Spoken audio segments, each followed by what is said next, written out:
আমরা সুশাসন নিশ্চিত করতে পারি নাই, আমরা আমরা ফাংশনাল ব্যুরোক্রেসি নিশ্চিত করতে পারি নাই, আমরা স্বাধীন পুলিশ নিশ্চিত করতে পারি নাই, স্বাধীন বিচার বিভাগ নিশ্চিত করতে পারি নাই।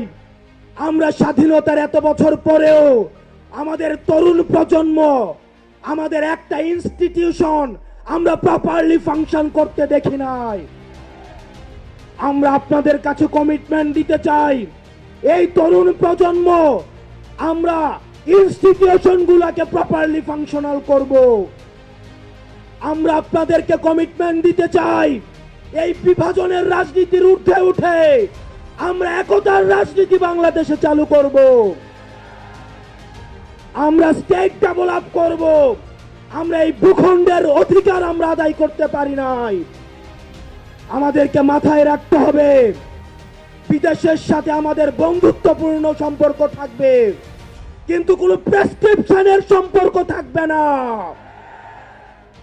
আমরা স্পষ্ট ভাষায় বলতে চাই, আমাদের যখন একটা ছেলে রাস্তায় রক্ত দেওয়া শিখে গিয়েছে, আমাদেরকে কেউ রক্ত দেওয়া থেকে থামায় রাখতে পারবে না। সুতরাং আমরা স্পষ্ট ভাষায় বলতে চাই, আমাদের প্রবীণ রাজনীতিবিদ যারা রয়েছে তাদের অভিজ্ঞতা এবং তরুণদের তেজদীপ্ত এবং অকুত ভয় যে নেচার রয়েছে, সেটার মিথস্ক্রিয়ায় আমরা পরবর্তী বাংলাদেশ বিনির্মাণ করব। আমরা যতদিন না পর্যন্ত আমরা নিশ্চিত করতে চাই এদেশ থেকে পরিবারতন্ত্র, এদেশ থেকে কবরস্থ হয়েছে। এদেশে কামারের ছেলে প্রধানমন্ত্রী হবে, কুমারের ছেলে প্রধানমন্ত্রী হবে, এদেশে যোগ্যতার ভিত্তিতে এদেশে নেতৃত্ব উঠে আসবে।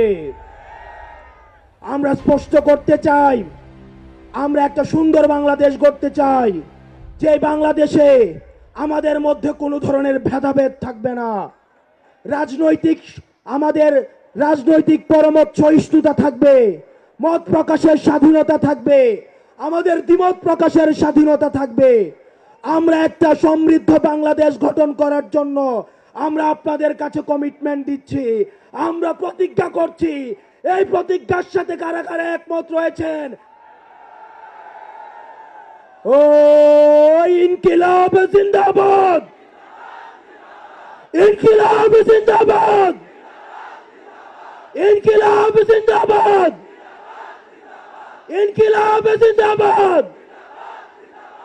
আপনাদের সাথে দেখা হবে আমাদের তরুণদের স্বপ্নের বাংলাদেশে।